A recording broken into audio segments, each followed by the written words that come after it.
Hello friends, bio with R K channel पर आपका एक बार फिर से स्वागत है। और आज के इस वीडियो लेक्चर में हम बात करेंगे पौधों की जड़ों के बारे में, रूट्स के बारे में जानेंगे। तो रूट्स के बारे में हम किन किन बातों का जिक्र करेंगे, तो वो जो प्रमुख पॉइंट्स हैं जिन पर आज हम डिस्कस करने वाले हैं। सबसे पहले हम जानेंगे कि जड़ें क्या होती हैं, रूट्स किसे कहते हैं और जड़ों को हम किस प्रकार से समझ सकते हैं। इसकी जो इंपॉर्टेंट कैरेक्टर्स हैं, जो इसके जनरल कैरेक्टर्स हैं, उसके बारे में जानेंगे कि जड़ों के कौन कौन से मुख्य कैरेक्टर्स होते हैं जो इसको स्टेम से या लीफ से डिफर करते हैं, इसे अलग करते हैं। और साथ ही साथ हम मोनोकाट या डाइकॉट में से, स्पेशली आज हम डाइकॉट्स के बारे में जानेंगे। द्विबीजपत्री पौधे की जो जड़ें होती हैं, जो डाइकॉट्स रूट होती हैं, वो किस प्रकार की होती हैं, उसकी इंटरनल स्ट्रक्चर के बारे में समझेंगे। तो आइए इस वीडियो लेक्चर की शुरुआत करते हैं। अगर आप चैनल पर नए आए हैं तो चैनल को सब्सक्राइब करना ना भूलें और अपने फ्रेंड के साथ, मित्रों के साथ वीडियो को शेयर करना भी ना भूलें, जिससे कि अधिक से अधिक इस वीडियो के माध्यम से लोगों को लाभ पहुंच सके। ठीक है, तो आइए वीडियो लेक्चर की शुरुआत करते हैं। फर्स्ट हम जानेंगे रूट के बारे में, जड़ों के बारे में। तो जड़ें किसे कहते हैं? तो अगर हम जड़ों को थोड़ा समझना चाहें तो रूट जो है, रूट या जड़ जो है, एम्ब्रियो यानी भ्रूण को अगर आप समझें, यानी जो सीड का जो वायबल पार्ट होता है, एक बीज के अंदर जो उसका जो एक प्रकार से कह सकते हैं जो उसका इंपॉर्टेंट पार्ट होता है, जो उसका वायबल पार्ट होता है, उस एम्ब्रियो में एक दो प्रकार के टिप पाए जाते हैं। एक एम्ब्रियो यानी भ्रूण की बात करें, और एम्ब्रियो आप सभी जानते होंगे एम्ब्रियो क्या है। जाइगोट जो होता है, जो युग्मनज होता है, मेल और फीमेल गैमेट्स के फिजन के बाद जो ट्विन फेज बनती है, इसको जाइगोट में ही मॉडिफिकेशन होकर एम्ब्रियो यानी भ्रूण बनता है। और भ्रूण जो है स्पेशली आपका सीड का पार्ट है, बीज का भाग है। तो एक एम्ब्रियो में हम देखें, भ्रूण में देखें तो इसमें दो टिप पाए जाते हैं। तो आप सभी समझते होंगे कौन कौन से दो टिप हैं। एक रूट टिप होता है और एक शूट टिप होता है। जो रूट टिप होता है उसको कहते हैं रेडिकल कहते हैं, उसे कहते हैं हम रेडिकल या उसे मूल वृंत बोलते हैं। और जो शूट टिप होता है उसे कहते हैं प्लूमूल, वो कहलाता है, प्लूमूल कहलाता है। या अगर इसको हिंदी में समझें तो रेडिकल मीन्स आपका मूलांकुर और प्लू मीन्स आपका प्रांकुर। तो जो रेडिकल है यही आपका रूट टिप होता है। जड़ें जो निकलती हैं इसी स्थान से निकलती हैं, जड़ों का जो उद्भव होता है इसी स्थान पर, एम्ब्रियो यानी भ्रूण के इसी पार्ट से, रेडिकल से ही होता है। और जो प्लूमूल है ये आपका स्टेम टिप होता है या शूट टिप होता है। ठीक है, तो आप आसानी से समझ गए होंगे कि जड़ें क्या है। तो जड़ों की शुरुआत जो है बीज के भ्रूण में स्थित रूट टिप या रेडिकल से जड़ें विकसित होती हैं। और जो रेडिकल से जो इनिशिएट होती है, जो रेडिकल से जो जड़ का उद्भव होता है, उसे हम कहते हैं प्राइमरी रूट्स। वो कहलाती है प्राथमिक जड़ कहलाती है, उसे हम प्राइमरी रूट कहते हैं। और इस प्राइमरी रूट से यानी प्राथमिक जड़ ही आगे जो है इसी जड़ से यानी प्राइमरी रूट से ही आगे सेकेंडरी और टर्सरी रूट्स भी इसी से जो है उत्पन्न होते हैं। तो प्राइमरी रूट्स और सेकेंडरी रूट्स जो कि इसी से बनेंगे। प्राइमरी रूट्स का से सेकेंडरी रूट से लैटरल रूट्स होती है, इसकी पार्श्व जड़ें होती हैं। तो प्राइमरी रूट से प्लस सेकेंडरी रूट से और टर्सरी रूट्स, प्राथमिक, द्वितीयक और जो तृतीयक जड़ें जो होती हैं, ये मेन रूट्स है। ठीक है, ये एक्सिस होती है, ये जो मेन एक्सिस है, ये मुख्य अक्ष है। और जो लैटरल रूट्स होती है, सेकेंडरी और टर्सरी रूट्स, इन सभी को अगर हम सम्मिलित रूप से अगर देखें तो इन्हीं सबको जो संयुक्त रूप से रूट सिस्टम कहा जाता है। इसे कहते हैं जड़ तंत्र कहते हैं। इनको संयुक्त रूप से रूट सिस्टम या जड़ तंत्र कहते हैं। अगर हम एकदम शॉर्ट में अगर समझना चाहें जड़ को, तो जड़ जो है, जड़ें क्या हैं? जड़ें बीज के भ्रूण में स्थित रेडिकल से उत्पन्न होने वाली संरचनाएं होती हैं। और जो रेडिकल से जो जड़ बनती है, हमने कहा कि उसे प्राइमरी रूट्स कहते हैं, वो प्राथमिक जड़ कहलाती है। और जैसे जैसे ग्रोथ होती है, जैसे जैसे पौधे में वृद्धि होती है, ये प्राइमरी रूट से सेकेंडरी रूट्स, ये लेटरल रूट्स होती है। सेकेंडरी और टर्सरी रूट्स का भी उद्भव होता है। और इन तीनों को संयुक्त रूप से हम प्राइमरी, सेकेंडरी और टर्सरी को मिलाकर रूट सिस्टम या जड़ तंत्र कहते हैं। ठीक है, तो आप समझ गए होंगे जड़ें क्या हैं। आइए हम आगे जानते हैं जड़ों के प्रमुख लक्षण के बारे में, इसके जनरल कैरेक्टर्स के बारे में। तो एक जड़ यानी रूट में कौन कौन से जनरल कैरेक्टर्स हो सकते हैं उसे हम समझते हैं। ठीक है, तो रीडिंग होगी हमारी general characters.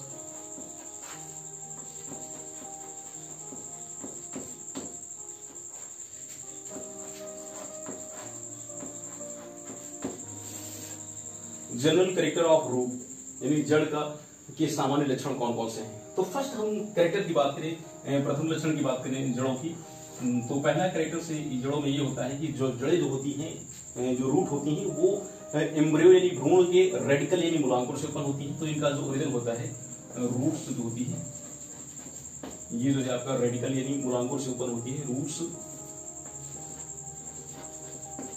Originated by root tip means आपका रेडिकल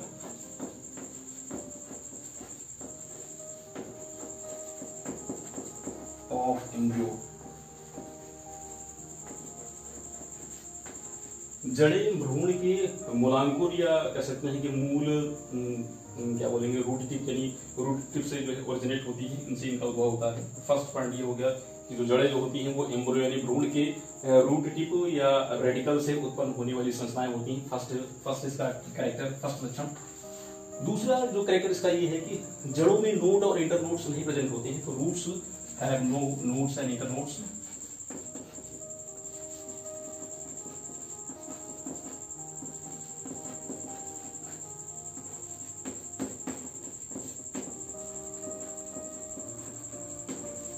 जड़ों में कोई पर्व और पर्व संधियां नहीं होती हैं। नोड्स मीन्स आपका पर्व संधि और इंटर नोड्स मीन्स पर्व। तो जड़ों में नोड्स और इंटर नोड्स नहीं पाते हैं। एज वेल एज इसके साथ साथ ही बात करें तो इनमें इसी के साथ साथ जड़ों में जो है ना तो लीव्स होती हैं, पत्तियां होती हैं, और ना ही जड़ों में फ्लावर और बड्स पाते हैं, ना ही इसमें पुष्प और कलिकाएं होती हैं। एज वेल एज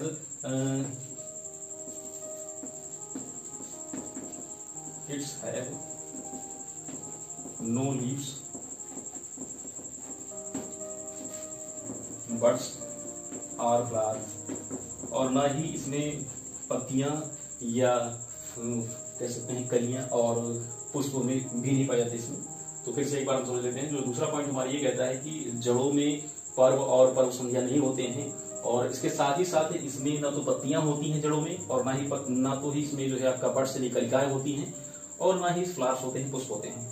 तो पत्तियां, पुष्प, कलिकाएं और पर्व संधियां, ये सब चीजें जड़ों में नहीं पाई जाती। ठीक है, ये दूसरा पॉइंट हो गया। नेक्स्ट हम थर्ड पॉइंट की बात करें, तीसरे बिंदु की बात करें, इसके जनरल कैरेक्टर्स के बारे में। जड़ की हम तीसरे बिंदु की बात करें जड़ों में, तो जो उसका तीसरा कैरेक्टर ये कहता है कि जो जड़ें होती हैं इनमें क्लोरोफिल नहीं होता है।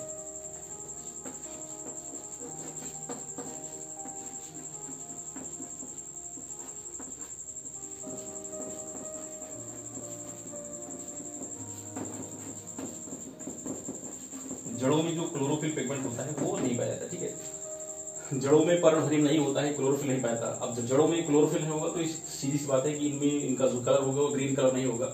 और यूजुअली जो जनरली हम रूट्स की बात करें तो जो रूट्स होती है, रूट्स ब्राउन कलर की होती है, भूरे रंग की होती है। ठीक है, ये ब्राउन कलर की होती है, भूरे रंग की होती है, क्योंकि इसमें क्लोरोफिल होता नहीं, इसलिए इनका कलर जो होता है ब्राउन कलर होता है, भूरा रंग होता है। ठीक है, ये हो गया तीसरा कैरेक्टर। हम नेक्स्ट कैरेक्टर की बात करें, अगले लक्षण की बात करें, तो जड़ों में आप देखेंगे तो जड़ों की जो आउटर लेयर होती है इसको इपीब्लेमा कहते हैं, या पीलीफेरस लेयर। इपीब्लेमा या पीलीफेरस लेयर में आप देखेंगे उसमें आपको यूनिसेलुलर रूट हेयर्स मिलते हैं। एक कोशिकी आपको कुछ हेयर लाइक स्ट्रक्चर दिखाई पड़ेगी, कुछ थ्रेड लाइक स्ट्रक्चर दिखाई पड़ेगी, और वो यूनिसेलुलर होती है, उसे हम रूट हेयर कहते हैं। तो रूट्स हैव, जड़ों में क्या पाया जाता है, जड़ों में एक कोशिकीय संरचनाएं होती है। Roots have unicellular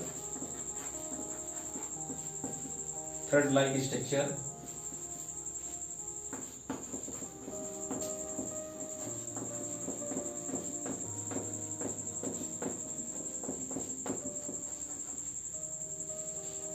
fruits have unicellular thread like structure. जड़ों में एक कोशिकी और धागे नुमा संरचना होती है, जिसे हम बोलते हैं विच नोन एज रूट हेयर, जिसे हम मूल रोम कहते हैं, जिसे रूट हेयर कहा जाता है, विच नोन एज रूट हेयर, जिसे मूल रोम कहा जाता है, विच नोन एज रूट हेयर्स, जिसे कि हम रूट हेयर कहते हैं, मूल रोम कहा जाता है। और जो रूट हेयर्स का जो फंक्शन होता है, इसका जो कार्य होता है, ये नीचे सॉइल से, मृदा से वाटर को और साथ साथ मिनरल्स को इनका एब्जॉर्प्शन करते हैं। ठीक है, उनको वहां से इनटेक करते हैं।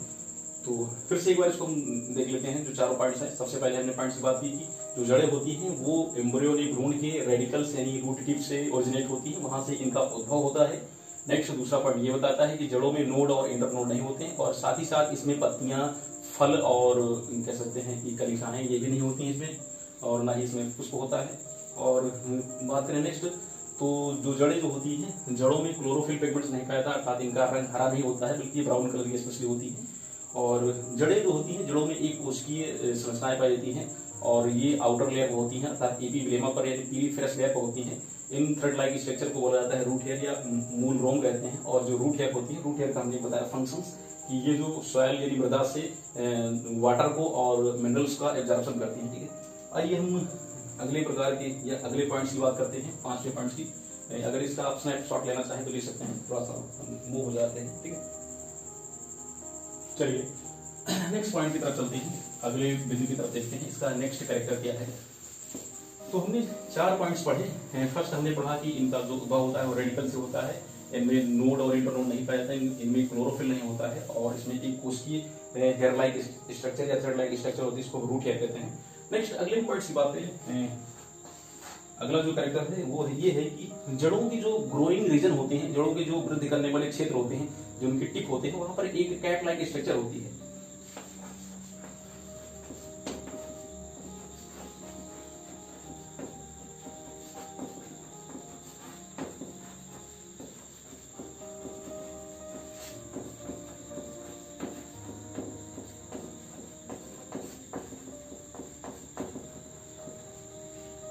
रूट्स ग्रोइंग रीजन है वे कैप लाइक स्ट्रक्चर। जो जड़ें जो होती हैं, जड़ों के जो ग्रोइंग रीजन होते हैं, अर्थात हम टिप की बात कर रहे हैं, तो जो रूट का जो टिप होता है वहां पर एक कैप लाइक यानी टोपीनुमा संरचना होती है, जिसे बोला जाता है रूट कैप कहते हैं, जिसे मूल गोप बोलते हैं। तो ये इसमें प्रेजेंट होती है and that's known as root cap is present. Roots growing region have a cap like structure and that's is root cap. तो जड़ों की जो वृद्धि करने वाले क्षेत्र होते हैं, मीन्स आपका इन जड़ों की टिप, वहां पर एक टोपीनुमा या कैप लाइक स्ट्रक्चर होती है, जिसे रूट कैप कहते हैं, ये पाई जाती है इसमें, ठीक है, वो प्रेजेंट होती है। नेक्स्ट अगले पॉइंट की बात करें, अगला जो इसमें जो कैरेक्टर है वो ये है कि इसमें जो जड़ें जो होती हैं, जड़ों में जो लेटरल रूट्स निकलती हैं, जो जड़ों की जो पार्श्व जो जड़ें होती हैं, जो लेटरल रूट्स होती हैं, वो इंडोजिनस टाइप की होती हैं। तो लेटरल जो रूट्स होती हैं, नेक्स्ट हमारा जो छठा जो इसमें डिफरेंस है ये है कि जो लेटरल रूट्स होती हैं, जो पार्श्व जड़ें जो होती हैं, लेटरल रूट्स आर इंडोजिनस, ये अंतर्जात होती है, अर्थात इनका जो उद्भव होता है वो अंदर की तरफ से होता है, यानी एक्सोजिनस नहीं होती, बहिर्जात नहीं होती है, बल्कि अंतर्जात होती है, ठीक है। तो ये पांचवा पॉइंट था कि जो जड़ें जो होती हैं, जड़ों की जो ग्रोइंग रीजन होते हैं, वहां पर कैप लाइक स्ट्रक्चर पाई जाती है, जिसे रूट कैप कहते हैं। और रूट कैप का इसका काम क्या होता है, इसको थोड़ा समझ लेते हैं। जो रूट कैप है, जो जब नीचे की तरफ ग्रोथ करता है, जो जड़ें जो है नीचे की तरफ, चूंकि जड़ें नीचे की तरफ ग्रोथ कर रही हैं, और जो सॉइल जो है, मृदा जो है थोड़ा सा कठोर भी होती है, थोड़ा सा सॉलिड भी होती है, तो जब इनके जो ग्रोइंग रीजन है, जो इनके टिप होते हैं, अगर नीचे की तरफ जाएंगे तो हो सकता है कि उनमें थोड़ा सा घिसावट हो जाए, ठीक है, वो एक नष्ट हो जाए अग्र कोशिकाएं। तो उनके बचाव के लिए, उनके प्रोटेक्शन के लिए एक टोपीनुमा संरचना पाई जाती है, उसे ही रूट कैप कहते हैं। तो रूट कैप का ये फंक्शन होता है वहां पर। नेक्स्ट हमने बताया कि जो लेटरल रूट्स होती हैं, जो पार्श्व जड़ें होती हैं, पार्श्व जड़ें इंडोजिनस होती हैं, अर्थात ये अंतर्जात होती है, ठीक है। तो ये हो गया जड़ों के कुछ कैरेक्टर्स के बारे में।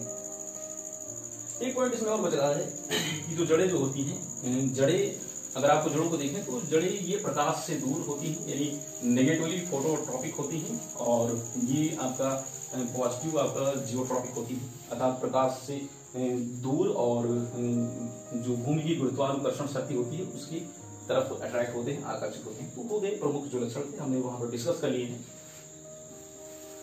नेक्स्ट अब हम बात करते हैं एक डाइकॉट। अच्छा, सबसे पहले हम रूट्स के टाइप्स देख लेते हैं, जड़ें के प्रकार कितने होते हैं, तो टाइप्स ऑफ रूट्स थोड़ा समझ लेते हैं।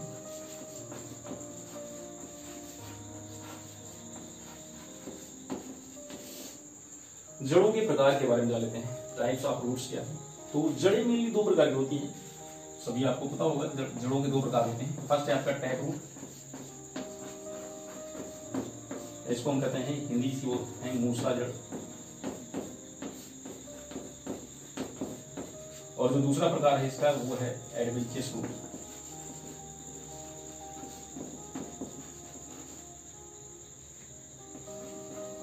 इसको हम फाइब्रस रूट भी कहते हैं।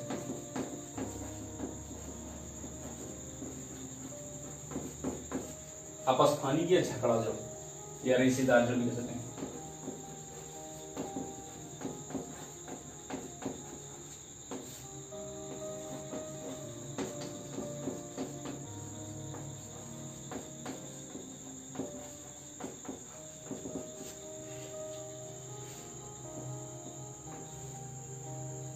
ठीक है, 2 प्रकार हो गए जड़ों के। फर्स्ट है टैप रूट और दूसरा है एडवेंचरस रूट, मीन्स आपका फाइब्रस रूट, अपस्थानिक जड़ या झकड़ा जड़ या रेशेदार जड़ भी कह सकते हैं। तो फर्स्ट जानते हैं टैप रूट क्या है, मूसला जड़ किसे कहते हैं। तो एक बात यहाँ पर क्लियर कर लीजिए, टैप रूट हमेशा जो डाइकॉट्स होते हैं, जो द्विबीजपत्री होते हैं, उनमें जो जड़ होती है उसे उनमें जो जड़ कहती है, डाइकॉट्स में जो जड़ होती है वो टैप रूट होती है। और जो मोनोकॉट होते हैं, जो एक बीजपत्री पौधे होते हैं, उनमें हमेशा जो जड़ होती है वो होती है आपका एडवेंचरस रूट या फाइब्रस रूट। तो ये तो बात एकदम कन्फर्म है, द्विबीजपत्री पौधों में जो जड़ें होती हैं वो टैप रूट टाइप की होती हैं, और जो मोनोकॉट होते हैं, जो एक बीजपत्री पौधे होते हैं, उनमें जो जड़ें होती हैं वो एडवेंचरस टाइप या फाइब्रस टाइप के होते हैं। ठीक है, तो दोनों में डिफरेंट क्या है, दोनों में अंतर, प्रमुख अंतर क्या है। तो हम टैप रूट की बात करें तो अभी हमने बताया था, जो शुरुआत की थी वीडियो लेक्चर की, तो वहां पर हमने बताया था कि जो जड़ें जो होती हैं वो एम्ब्रियोनिक भ्रूण के रेडिकल से ओरिजिनेट होती हैं, वहीं से इनका उद्भव होता है। तो टैप रूट अगर थोड़ा सा समझ लेते हैं, जैसे टैप रूट जो रेडिकल से जो जड़ें बन रही हैं, मूलांकुर से जो जड़ें बन रही हैं उसको कहते हैं प्राइमरी रूट। अभी हमने शुरुआत में बात की थी, तो इससे जो जड़ बनती है उसको प्राइमरी रूट कहते हैं। तो अगर रेडिकल से जो प्राइमरी रूट बन रही है, यही प्राइमरी रूट मेन रूट की तरह बिहेव करने लगे। ठीक है, यही मुख्य, यही मेन रूट बन जाए, यही मुख्य जड़ बन जाए। ठीक है, अगर रेडिकल यानी मूलांकुर से जो उत्पन्न हुई जड़ है यानी प्राइमरी रूट है, ये प्राइमरी रूट मेन रूट की तरह बिहेव करने लगे, तो और इस मेन रूट से ही बाद में लेटरल रूट्स निकले, इससे सेकेंडरी और टर्शियरी रूट्स ओरिजिनेट हो, तब इस प्रकार की जड़ को बोलेंगे हम टैप रूट। तो ये ऐसे समझ सकते हैं कि टैप रूट में जो प्राइमरी रूट्स होती है, जो प्राथमिक जड़ होती है, वो काफी जो है लाइफ लॉन्ग होती है या उसके जीवन पर्यंत पाई जाती है और उसकी मुख्य जड़ बन जाती है। टैप रूट में जो प्राइमरी रूट्स होती है, जो प्राथमिक जड़ होती है, प्राथमिक जड़ उसके जीवन काल में बनी रहती है। और लेकिन हम एडवेंचरस रूट की बात करें तो इसका भी उद्भव उसी टाइप से होता है, यानी रेडिकल से ही ये भी बनती है, रेडिकल से प्राइमरी रूट्स बनती है। लेकिन प्राइमरी रूट्स जैसे ही सीड का जर्मिनेशन होता है, जैसे ही बीज अंकुरित होता है, बीज की अंकुरण के बाद ये नष्ट हो जाते हैं प्राइमरी रूट्स, और पौधों के अन्य भागों से, जैसे हम अगर देखें, जैसे मान लीजिए ये स्टेम है। ठीक है, ये स्टेम है और जड़ें यहाँ इसके नीचे होती हैं, ये सॉइल हो गए, नीचे जड़ें होती हैं। ठीक है, ये जड़ें होती हैं, तो इसमें मेन जड़ क्या होता है, ये आपका टैप रूट होता है। टैप रूट से सेकेंडरी टर्शियरी रूट्स होती हैं। तो ये जो एडवेंचरस रूट है, जो अपस्थानिक जड़ें हैं, अपस्थानिक जड़ों में ये जो प्राइमरी रूट से यहाँ से समाप्त हो जाएगी, और फिर जो स्टेम यानी तने का जो नोड होता है, जो इसका बेस नोड है, यानी तने का जो आधारीय पर्व संधि है, यहाँ पर जो जड़ है तने में, तो वहां से जड़ें निकलती हैं और वहां से बहुत सारी जड़ें इस टाइप निकली होती हैं। तो इस प्रकार की हम जड़ को बोलते हैं फाइब्रस रूट या अपस्थानिक जड़। ठीक है, तो फिर से एक बार समझ लेते हैं कि जो टैप रूट या मूसला जड़ होती है, हमने बताया कि ये डाइकॉट्स में हमेशा पाई जाती हैं, द्विबीजपत्री पौधों में होती हैं। और ये जो मूसला जड़ है, मूसला जड़ में प्राइमरी रूट्स यानी प्राथमिक जड़ लाइफ लॉन्ग बनी रहती है, अर्थात मुख्य जड़ की तरह बिहेव करती है, मेन रूट की तरह बिहेव करती है, और इस प्राइमरी रूट से ही बाद में सेकेंडरी और टर्शियरी रूट निकलते हैं। लेकिन हम बात करें एडवेंचरस रूट की, तो जैसे ही रेडिकल से प्राइमरी रूट्स बनता है, और ये प्रोसेस उसी समय होती है जब जर्मिनेशन होता है, जब सीड का जर्मिनेशन होता है। जैसे ही सीड का जर्मिनेशन होता है तो कुछ समय बाद प्राइमरी रूट्स नष्ट हो जाती है, और पौधे के अन्य भागों से, स्पेशली जो तने का जो उसका बेस नोड होता है, जो उसका आधारीय पर्वसंग होती है, वहां से बहुत सारी जड़ें निकलती हैं, लेटरल रूट्स निकलती हैं। तो इस प्रकार जो जड़ें बन जाती हैं इसे हम बोलते हैं एडवेंचरस रूट या फाइब्रस रूट। तो समझ गए होंगे इसको।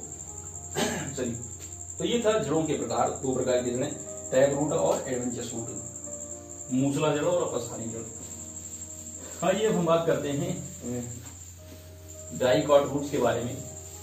द्विबीजपत्री पौधों में किस प्रकार की जड़ें पाई जाती हैं, इसके बारे में हम जानते हैं। ठीक है,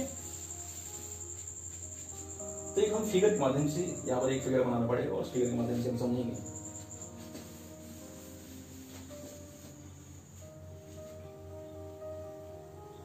एक हम यहाँ पर चित्र बनाएंगे, फिगर बनाएंगे, और उसके माध्यम से हम समझेंगे कि इन डाइकॉट्स, इन द्विबीजपत्री पौधों में जड़ें किस टाइप से होती हैं।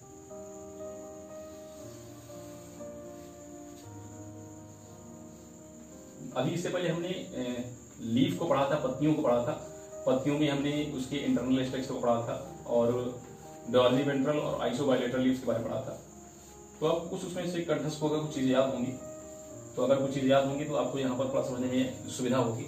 ठीक है, और रूट में एक चीज और भूल गए थे, उसमें जो स्टोमेटा, इसमें स्टोमेटा भी नहीं होते, रंध्र भी नहीं पाए जाते हैं। ठीक है, तो जड़ों में भी रंध्र का कोई इश्यू नहीं होता है, इसमें स्टोमेटा नहीं पाए जाते हैं, ध्यान रखिएगा। ये सबसे आउटर लेयर रूट की जड़ की, इसे बोलते हैं इपीब्लेमा, ये कहलाती है इपीब्लेमा। सबसे बाहर वाली जो लेयरिंग इसे कहते हैं इपीब्लेमा।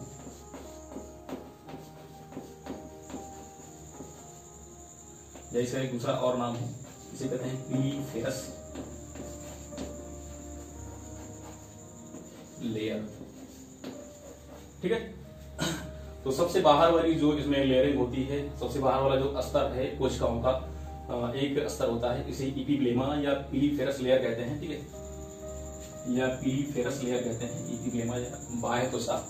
और इनमें जो है इपीब्लेमा या पीलीफेरस में इनकी कुछ कोशिकाओं में यूनिसेलुलर रूट हेयर होते हैं, पाए जाते हैं। तो हम कहीं बना दे रहे हैं।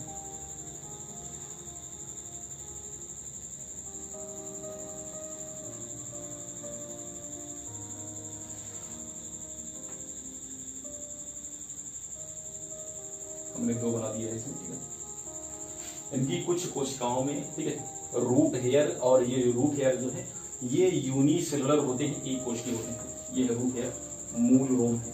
ठीक है,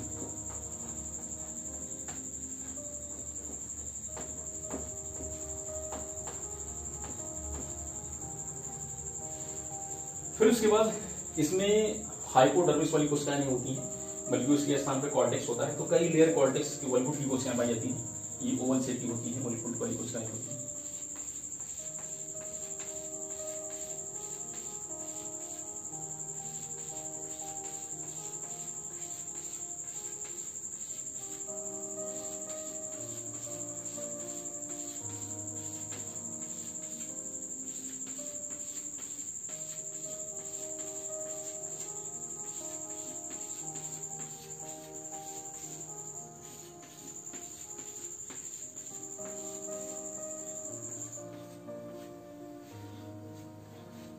और भी बना सकते हैं, वैसे और भी लेयर होते हैं, लेकिन अभी थोड़ा सा फिगर ज्यादा बड़ा बन जाएगा, इसलिए समझने में थोड़ा सुविधा होगी।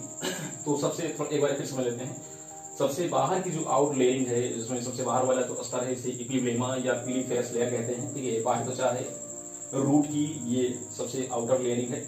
और इपीब्लेमा या पीलीफेरस लेयर्स में हमने बताया, इसी में एक कोशिकीय रूट हेयर यानी एक कोशिकीय मूल रोम पाए जाते हैं, रूट हेयर भी होते हैं इसी में।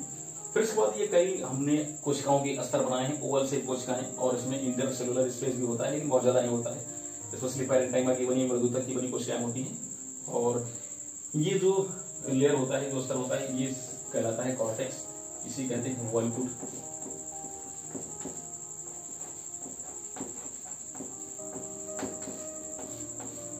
ये कहलाता है कॉर्टेक्स या वॉल्कुट। अब इसके बाद एक रिंग पाई जाती है,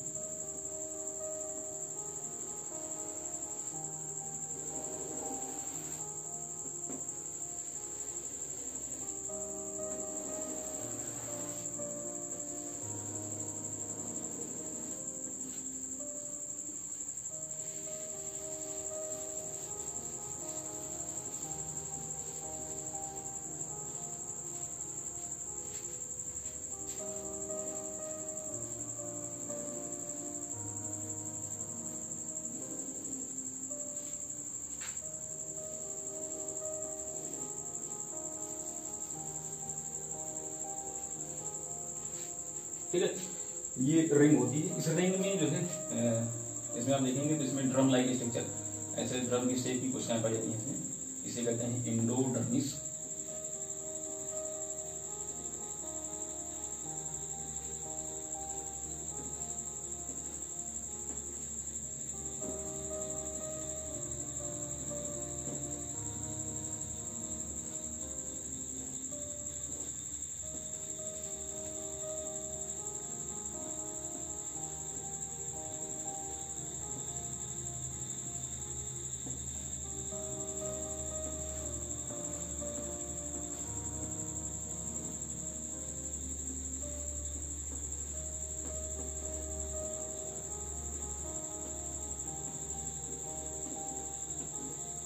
ठीक है, ये एक लेयरिंग होती है कोशिकाओं की, और ये ड्रम शेप होती हैं, ढोलक कोशिकाएं होती हैं, इसे बोलते हैं, ये कहलाती हैं एंडोडर्मिस कहलाती हैं।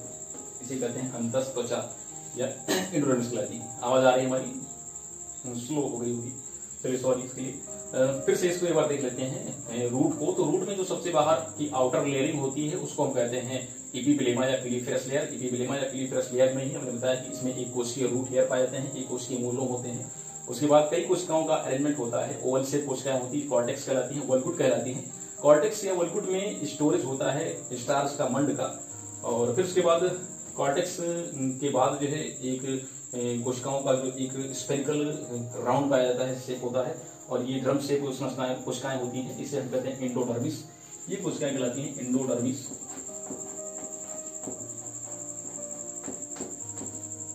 या इसको कहते हैं अंतःत्वचा।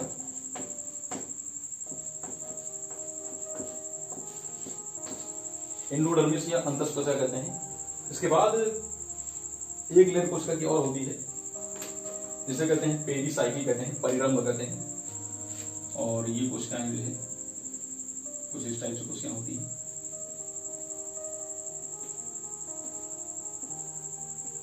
ये भी एक लेयरिंग होती है कोशिकाओं की।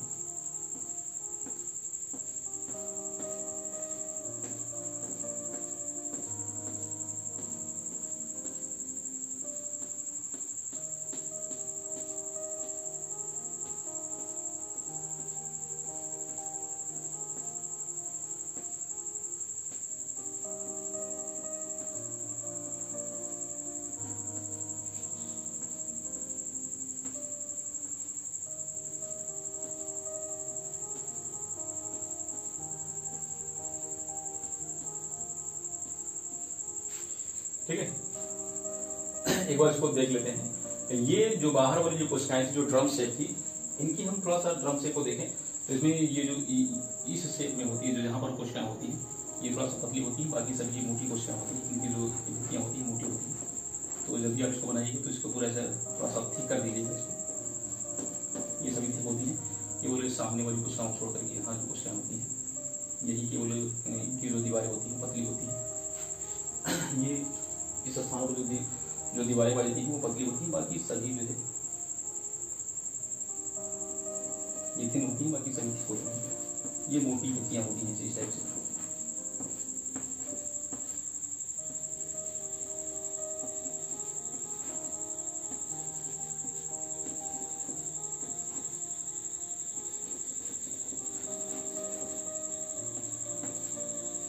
ठीक है, केवल ये ऊपर और नीचे की तरफ जहाँ पर ये बनाएंगे जाइलम बनाएंगे तो जाइलम में जो प्रोटोजाइलम के सामने जो कोशिकाएं होती हैं वही थिन वाल वाली होती हैं, बाकी सभी थिक वाल वाली होती हैं, सभी जो है मोटी भित्तियों वाली होती हैं।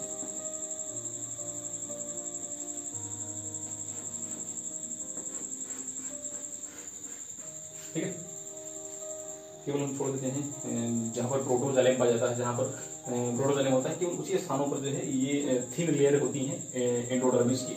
और ये जो अंदर वाली जो कोशिका है ये है जो एक लेयर है इसको कहते हैं पेरिसाइकिल। ये कहलाता है पेरिसाइकिल का, इसको परिरंभ कहते हैं।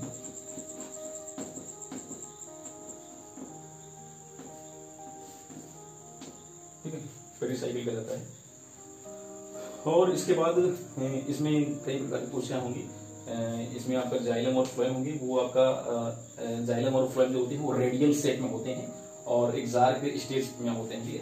तो आइए देख लेते हैं, थोड़ा बना लेते हैं फिगर को, फिर उसके बाद एक्सप्लेन करते हैं।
ये हमने बता दिया जाइलम को।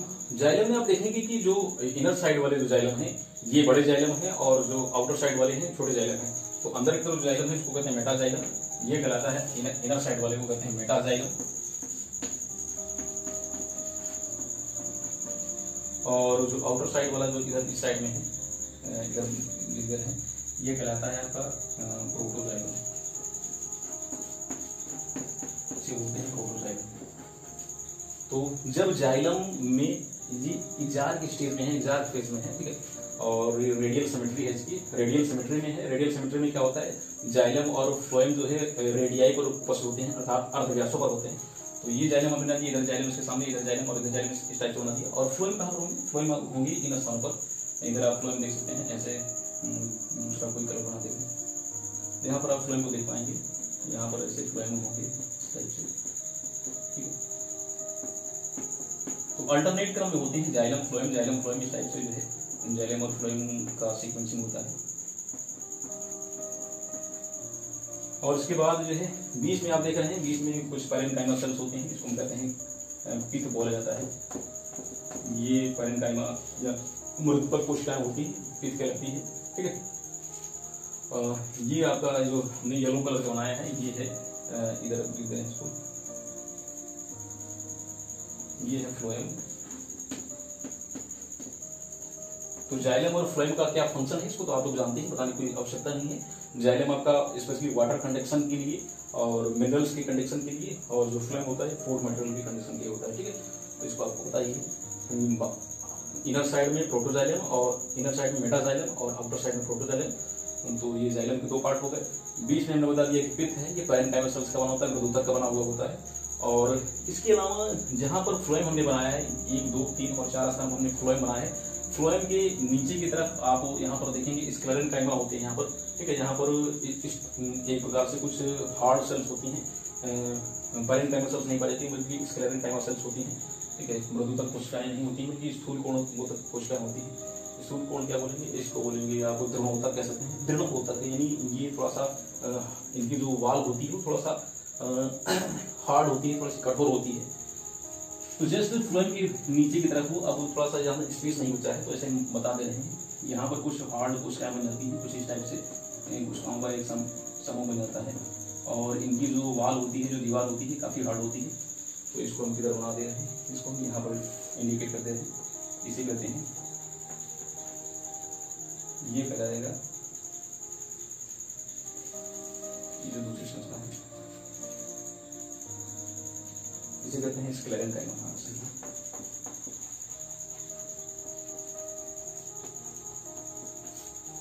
ये कहलाता है स्क्लेरेनकाइमा। अभी ये जो पैरेन्काइमा है, जो पित्त है, इसमें पैरेन्काइमा सेल्स, जो पैरेन्काइमा सेल्स होती हैं दोनों आपका सिंपल टिश्यूज ही हैं, सरल ऊतक की ही कैटेगरी में आते हैं। लेकिन जो पैरेन्काइमा होते हैं, पैरेन्काइमा में जो कह सकते हैं कोशिकाएं ओवल शेप की होती हैं, गोलाकार होती हैं, सॉफ्ट होती हैं, मुलायम होती हैं। लेकिन जो स्क्लेरेनकाइमा होते हैं, स्क्लेरेनकाइमा का जो दृढ़ोत्तक जिसको कहते हैं, ये थोड़ा सा हार्ड होती है, इनकी जो वाल्स होती है, दीवार थोड़ा सा सख्त होती है, बस डिफरेंट इतना ही है, ठीक है। दोनों सिंपल टिश्यूज में ही, सरल ऊतक की कैटेगरी में ही आते हैं। तो इसमें और कुछ चीजें छूट रही नहीं, बस लगभग हो चुका है। तो ये एक बार फिर से इसको हम इन शॉर्ट देख लेते हैं। फर्स्ट हम देखें तो सबसे बाहर की जो कवरिंग होती है, सबसे बाहर की जो लेयरिंग होती है, इसमें उसे एपिब्लेमा या पिलीफेरस लेयर कहते हैं, ठीक है। एपिब्लेमा या पिलीफेरस लेयर में हमने बताया कि इसमें एक कोशिकीय रूट हेयर पाए जाते हैं या एक कोशिकीय मूलरोम पाए जाते हैं, थ्रेड लाइक स्ट्रक्चर होती है, यूनिसेलुलर होते हैं।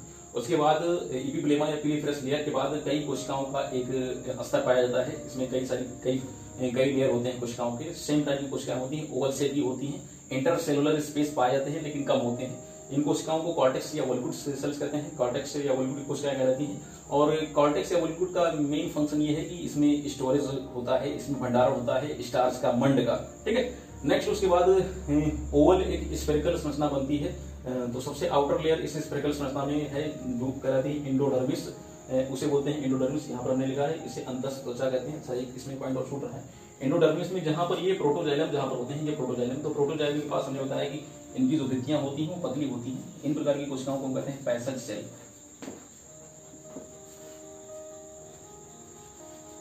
ये कहलाती है पैसेज सेल या मार्ग कोशिकाएं कहते हैं, ठीक है। यहाँ पर पैसेज सेल और ऊपर पैसेज सेल।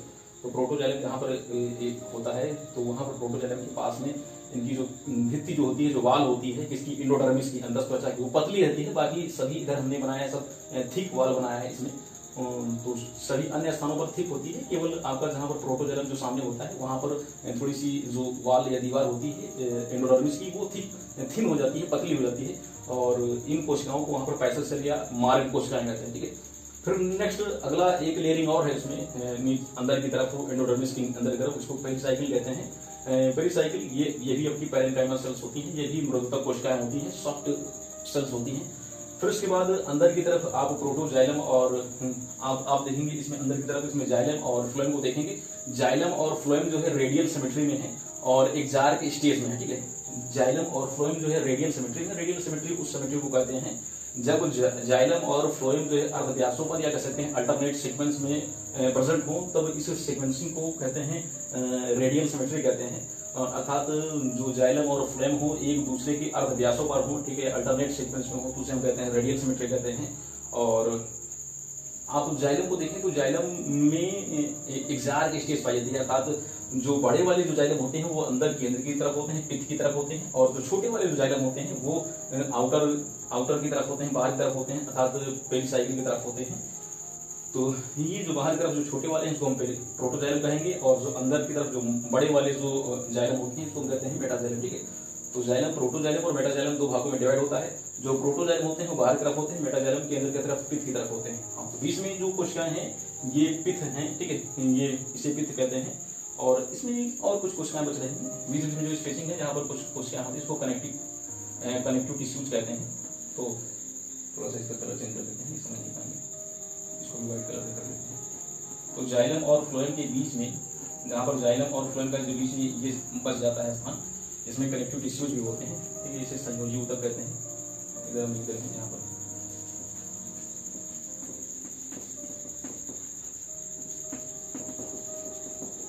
ठीक है, कनेक्टिव टिश्यू जो संयोजी ऊतक होता है ये भी आपका पैरेन्काइमल टाइप होता है। और हमने ये बताया था कि जाइलम के नीचे की तरफ कुछ हार्ड सेल्स होती हैं, कुछ कठोर कोशिकाएं होती हैं, इसको हम स्क्लेरेन्काइमा या दृढ़ोतक कहते हैं। दृढ़ोतक कोशिकाएं स्क्लेरेन्काइमा होती हैं, और लगभग सारी चीजें कंप्लीट हो चुकी हैं। तो ये थे इसके पार्ट्स, यानी रूट के। हमने डाइकॉट्स के बारे में जाना, एक द्विबीजपत्री जड़ की क्या संरचना हो सकती है। तो इसमें हमने देखा ना तो इसमें जो है स्टोमेटा हमको दिखाई पड़ा, रंध्र नहीं दिखाई पड़ा। और अगर हम पढ़ेंगे स्टेम को पढ़ेंगे तनी में जो ये हेयर होते हैं, हेयर लाइक स्ट्रक्चर होती है, वो मल्टी सेलुलर होते हैं। इसमें नहीं होता, इसमें यूनिसेलुलर ही होते हैं।